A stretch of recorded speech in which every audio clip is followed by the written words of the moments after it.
Hey guys, how's it going? It's Andy from Magoo Investing. Happy Wednesday. Yesterday was the first time that I was actually able to go back to the gym and work out. Obviously, there was a bunch of safety requirements that were put in place, wearing masks, having to wipe down the machines after every use. But besides that, it felt pretty nice to have some resemblance of kind of my normal day-to-day life before this whole quarantine thing hit. But as a result, my shoulders are a little sore, so I'm probably going to be keeping the arms tight a little bit today. Tuesday was one of those days where it just seemed like a normal pandemic day for the stock market, but if this type of day had happened, I don't know, 6 months ago, this would have been huge news. I feel like the market would have reacted a lot more violently than it actually did. Just on Tuesday, we had some huge global conflict news, stuff about a border dispute between India and China, and then we had some huge tensions in the middle of the night between North and South Korea, after North Korea bombed one of their meeting places in the middle of the night. And I remember waking up, I had to go to the bathroom, and I saw that, and I was just kind of sitting there thinking, I was like, oh, this is going to be an interesting day for the stock market. And when I woke up, I kind of expected things to be in the red because this is some huge conflict. But similar to what we've been seeing a lot recently, the market just kind of brushes aside the not super positive news and focuses on the really good news that came out yesterday. So the news that came out was that retail sales jumped 17.7% in May compared to the 8% jump that was predicted. And this is a huge beat on their estimates. And as a result, the market was up around 2% yesterday. But when I do show this graphic right here, you can see that things are still not back to normal. We're still below what we were over a year ago and what we were before the pandemic. So things are getting better, but we're still seeing some drops across the board. There's some really nice recovery in specific areas like restaurant businesses, but we're still below the average for when it comes to things like auto sales. So that's going to be something to watch going forward. So on Monday, since I'm done with finals completely and I didn't have a lot to do, I spent a lot of my time looking through the comments of old videos. I have this bad tendency of when I release a video, I'll respond to the first couple comments and then I'll just kind of get overwhelmed. And then that overwhelming feeling makes it so I don't respond to any other of the comments and then they just kind of pile up. But Monday I sat down and kind of tackled a lot of the ones that I missed. And a common thread that I saw for a lot of the videos where I was talking about specific stocks, it was a lot of people asking for me to be more specific about price points where I would consider buying these stocks. And so in today's video, I wanted to kind of discuss that topic and explain the main reason why my normal trading strategy just doesn't work right now. But before we get started, I do have to say that I'm not a licensed financial advisor and this is not financial advice. I'm just a 23-year-old giving my own opinions on the stock market and throwing them up on YouTube. Also, if you've been enjoying these videos, I'd really appreciate if you hit that like and subscribe button, as it would help my channel out a lot. Almost 90% of you guys watching these videos are not subscribed, so hit that subscribe button and join the channel. So as I mentioned, as I was going through those comments, there was a lot of things about, yeah, of course we'd want to buy at a lower price, but be more specific. Give us some ideas of where you're looking at specific stocks and where you think it's an attractive buy. And I have a secret. I don't know at this point. My trading strategy in the past, for people that haven't been on my channel since probably before the pandemic, my previous trading strategy was mainly based off of technical analysis and price movement. Basically what that means is I would go onto the charts and pretty much exclusively buy stocks based off of the prior price movement that we've seen on the charts.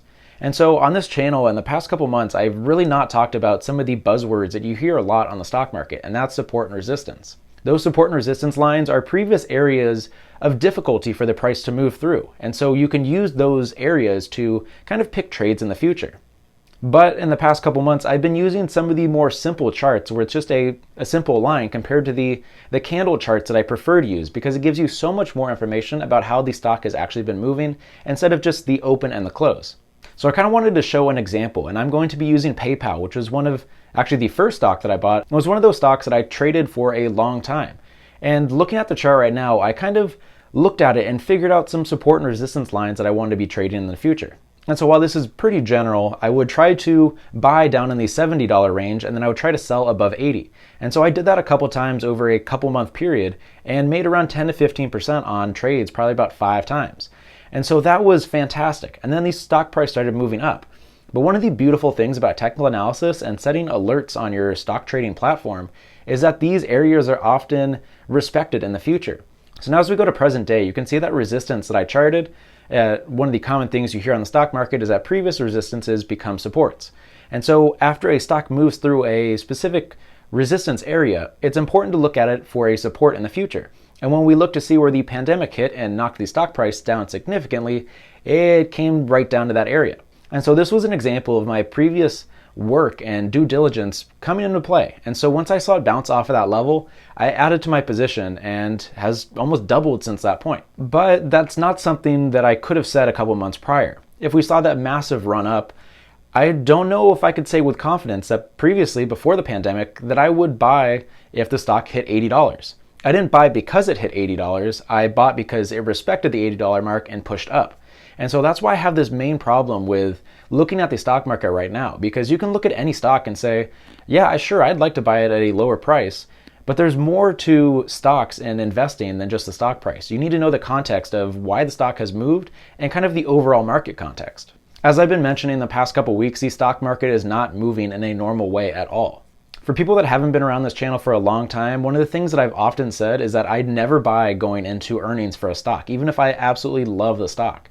And the main reason for that is technical analysis is great if the stock is just kind of doing its own thing. You have the everyday price movement that's moving it up and down, and you can have some sort of tendencies that you can see with the stock. When you get towards earnings, all of that goes out the window. Going into earnings, you have a massive catalyst that can push a stock through a well-established support or resistance. And so that's why I would never buy going into earnings, because you can have the perfect trade setup. All of a sudden they come out with catastrophic news and the stock plummets through your support. You probably ended up buying right around that area and now you're in the hole immediately. And so I always say I never buy around earnings.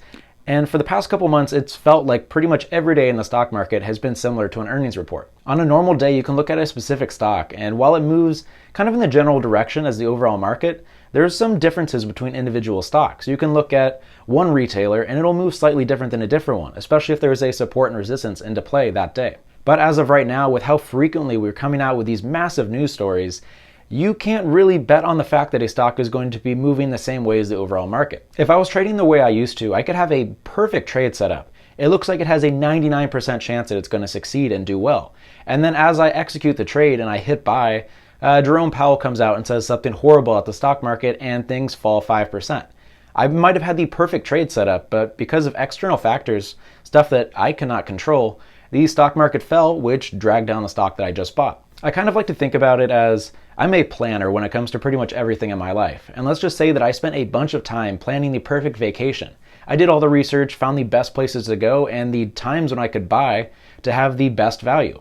And the second I go to hit that buy button, maybe a natural disaster or a massive storm comes through and ruins my plans. Just a couple minutes before, it looked perfect on paper, but external factors kind of ruined all the planning that you've been doing. And that's kind of how the stock market has felt with my trading strategy. So as of right now, my trading strategy is just buying stocks at a discount, which is kind of what I've been trying to show in my videos. That's why I've been saying I would love to buy this stock at a lower price, because there's more to buying stocks than just looking at the individual price. You need to know the context of how things have been moving and the context of the overall market. So when I talk about specific stocks, I'm really sorry that I can't give more specific times or prices that I would want to be buying the stock.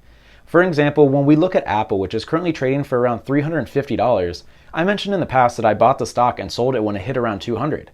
I could say on this video right now that I would love to buy Apple at the $200 mark right now. But there's more to it than just saying I want to buy the stock at a discount. Sure, buying Apple at a $200 price point is fantastic, and I would hope that most people would consider adding it to their portfolio at that price. But there's more to it than just the overall price. Why would such a massive tech giant like Apple fall from $350 down to $200?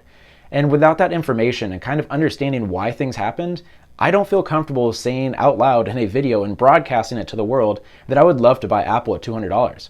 I would love to buy Apple at $200 if I could have some context about why the stock fell and what's going on in the overall market. We could have some huge stories about maybe some massive lawsuits that make it so that the iPhones are going to be delayed indefinitely. And since iPhones are around 50% of Apple's sales and revenue, that would be a huge hit to the company. And if I saw that news, I would not be buying into the company. But if there was an overall market sell-off and Apple was still doing fine, I would absolutely buy the stock at $200. You just really don't know what's going on just from a number for where the stock is currently trading. So as of right now, I'm just going to continue giving my vague statements when it comes to price points for different stocks. I've been specific about stuff, not buying at 52-week highs, which is my personal preference. I know some people have no problem buying at recent highs, but that's something I just don't do because 52-week highs often act as a resistance. And that's something that I have traded in the past because it's technical analysis.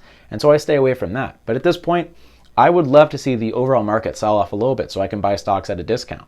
But at this point, we could have some news come out tomorrow, something catastrophic. Trump could say something that either pisses off the market or gets it really excited, and the stock market can move more than 5%, which is something that we've seen on many occasions during this whole pandemic. And so I'm hoping by the end of 2020, I can get back to my normal technical analysis and show you guys my favorite part of stock trading, which is looking at the overall stock charts and trying to find fantastic trades from that. But right now, that's just not realistic, and that trading strategy just doesn't work. I'm buying stocks at a discount for a long-term position, and these individual swing trades just aren't possible right now with the way that the market has been moving. So as I mentioned, right now I'll just be watching the overall market and see what's happening. Things don't feel super comfortable for me right now. I'm seeing a lot of things in the market that I don't really love, especially the fact that the market just kind of brushed off these two global conflicts between these massive world powers and just kind of brushed it off to the side because there was a record jump in retail sales, even though it's below what we saw 1 year ago. And so at this point, I just don't feel comfortable buying any new stocks, which is why I've been saying that I want to buy these stocks at a discount in the future. But I need to know the context of why the stock has fallen. So at this point, I'm just going to be watching from the sidelines, making as many videos as I can. I mentioned in a community post saying that I was finishing up Rich Dad Poor Dad, and that video should be out around Saturday. But I will see you guys on Friday with another video. Thanks for watching.